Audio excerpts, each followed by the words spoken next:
So, part two, the theory of aggression, chapter 7, wars, ends, and the importance of winning. So this is the first video on chapter 7, of course, in this book. Let's carry on. Think about the notion of to die or dying in vain, right? War is responsible for enormous amounts of killing, and yet whenever you have war memorials or whatever along things that talk about a war, a monument or something, well, the very idea of it is that that we hold on to, says Walzer, is that they did not die in vain. Human beings, we have a big difficulty with death. That's a given. I mean, we certainly write about it. We talk about it. It happens to everyone eventually. But we have a difficult time with this concept, and we have a difficult time with it unless we can find meaning, something to associate with a death. So to die in vain, to die without meaning, is something terribly difficult for humans to accept. Right, and when one has to in certain circumstances, we bring out words like tragedy and something terrible and et cetera, et cetera. But the point is that we try to always recognize that this is a deep and difficult thing to accept, and we search for meaning with respect to death. Right. So, and of course, war is one of these mass generators of death, as Walzer says right at the beginning of chapter 7. War kills, and that's really what it does. It kills a lot of people. That's basically what war is mass killing. And then we search for reasons for it to make meaning and find meaning, etc. So in order to deal with this dying in vain stuff, think about when we say, oh, they, on a war monument, they did not die in vain, or he did not die in vain, or whatever. When you want to negate that notion of dying in vain, we want to say that X died for something meaningful, something worthwhile. Okay, so this is an important notion because it really underpins when we start talking about just war and war as an enterprise to achieve something, right? Because it kills so much, it's got to be for something that's really worthwhile. And so the just war is something that it's a mass amount of killing, but it's something that must be won. It's morally urgent to win it, right? It's meaningful to win it, right? It's a worthwhile thing. And of course, that other means than war aren't available. That's also very important presupposition, as we'll see. That's kind of the notion of last resort. Well, if there's no other way to do it, or if there is another way to do it than war to achieve an end, go that route. Avoid war if you can. But in the end, yes, war kills, but people are not dying in vain for every war, because there are some wars that are worthwhile to fight. There are some ends, that only war can get you there, that we will purchase using human lives. Right? That's the bottom line of a just war approach, is that you agree that there are, more simply put, there are some things worth dying for.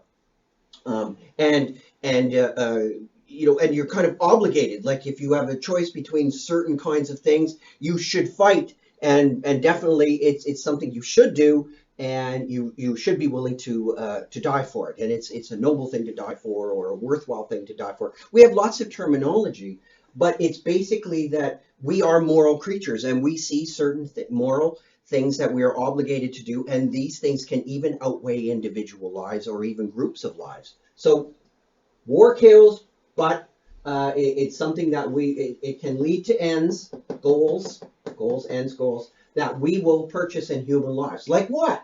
Political independence. So this is Walzer's thing. There are some things worth dying for.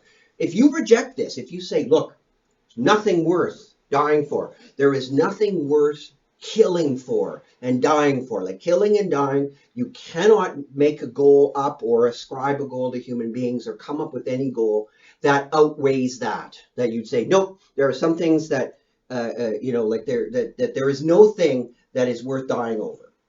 If you say that, then you're not a just war theorist. If you agree that there are some things that it is worthwhile to die for, then you're at least in the war camp. If you reject this notion of purchasing, and that there's possible to purchase morally in human lives for something, some goal, well, then you might be a realist, or most likely you're a pacifist, right? Remember, the pacifist, is going to avoid war at all costs, right? There is no cost to pay for war. Everything is, war is just too high, right?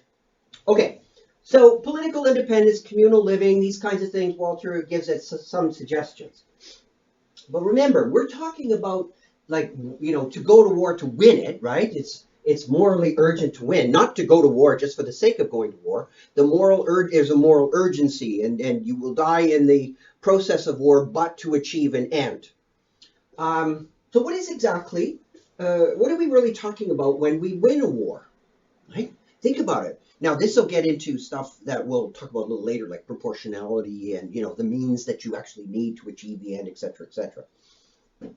Well, you get into a war, even if it's morally urgent to win, do you just do anything to win? Well, no, there's going to be some breaks on that, some restraints on that. We'll look at this more later, but think about it. What does it mean to win a war? Like, is it to crush the opponent?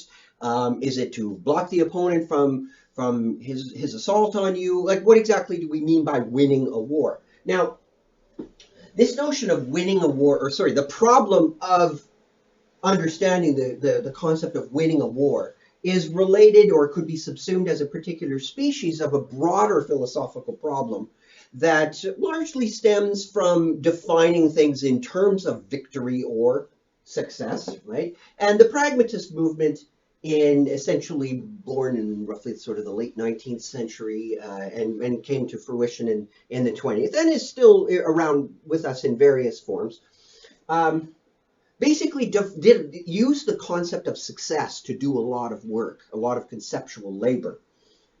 But it's always been notoriously difficult to define what success really means. Now, I'm not going to get into that problem here, but the smaller the species of this larger genus of problems of defining success is, what exactly does it mean to win a war?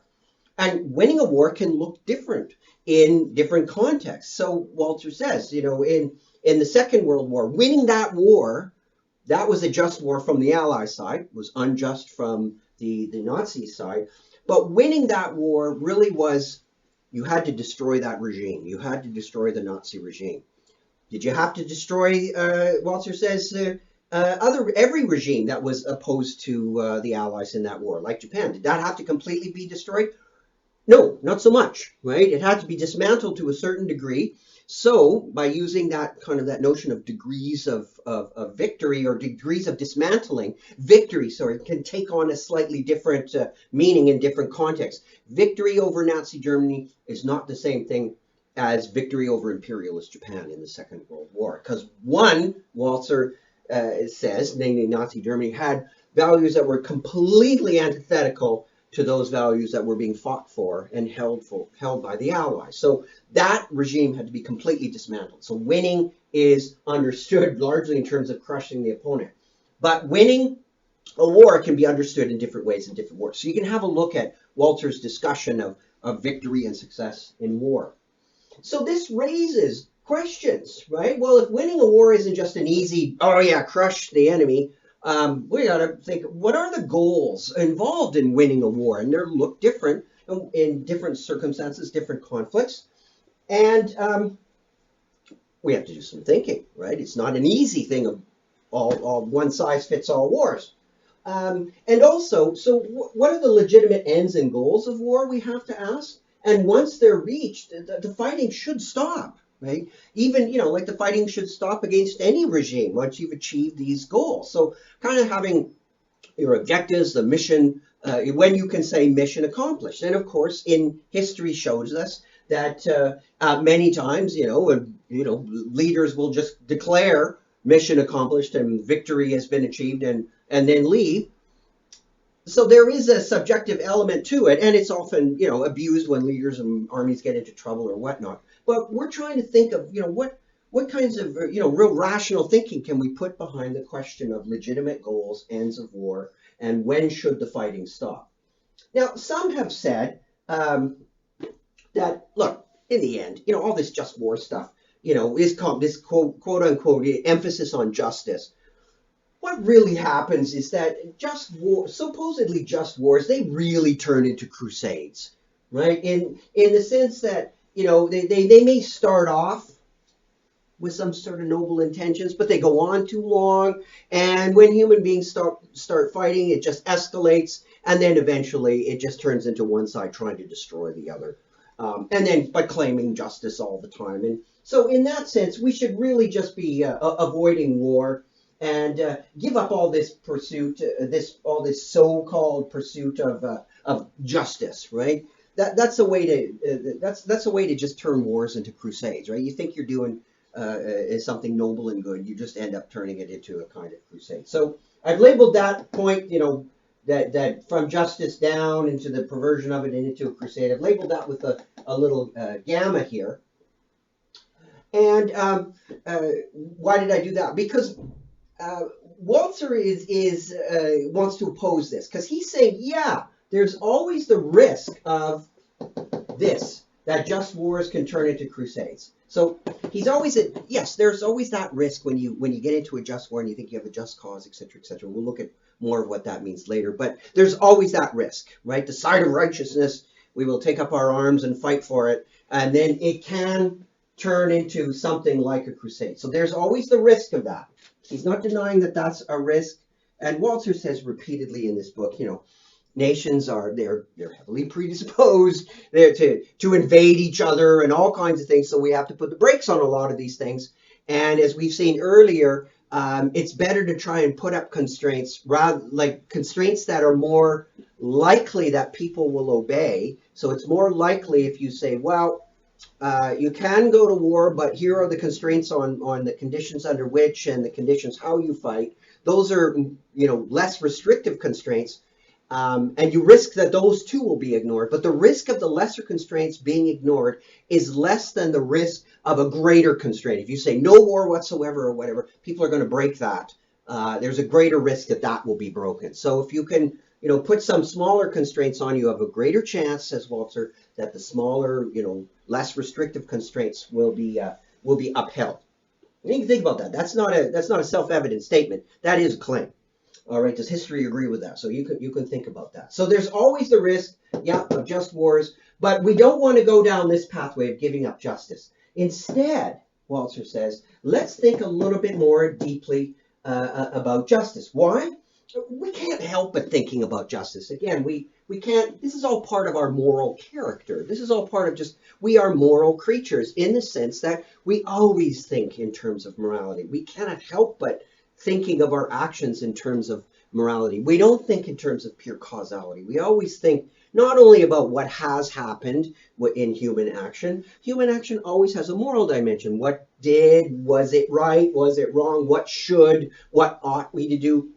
We think in terms of shoulds and oughts, not just always is and was. Right? So we think in moral terms, right? We've seen Walzer has stressed this, and that's one of his main things about realism, that realism tries to get us to talk in ways that we really don't naturally think in terms of. We are naturally moral type creatures. At least we have a moral discourse. That's how we relate. But nonetheless, that doesn't mean that our moral discourse is always clear. So what do we mean by this justice? Well, in order to get a little bit deeper in that, he wants to go back to this question. What does it mean to win a war? And to address that question, he wants to think a little bit more deeply about this notion of winning. Talk about that in the next video.